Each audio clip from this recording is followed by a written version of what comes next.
ఎంతసేపటికి సమాజంలో ఇలాగా ఆడబిడ్డలు విక్టిమ్స్ అయిపోయారు, ఎన్ని రకాలుగా అవమానించబడుతున్నారు, హింస చేయబడుతున్నారు, హింస పెట్టబడుతున్నారు. వాళ్ళని మీరు సపోర్ట్ చేయాలి. వాళ్ళని సపోర్ట్ చేయకుండా వాళ్ళ మీద అట్రాసిటీస్ చేసే వాళ్ళని సపోర్ట్ చేస్తారేంటి? ఆడబిడ్డలు కదా, ఎవరైతే నష్టపోయారో వాళ్ళు కదా మీరు సపోర్ట్ చేయాలి.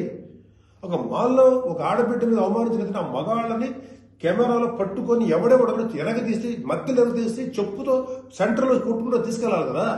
అది కదా మీరు చేయాల్సిన పని. వాళ్ళని అడగాలి కదా, వాళ్ళని శిక్షణ చెప్పాలి కదా. నువ్వు జాగ్రత్తగా ఉండి ఎంత జాగ్రత్తగా ఉండాలి? ఎందుకు ఉండాలి?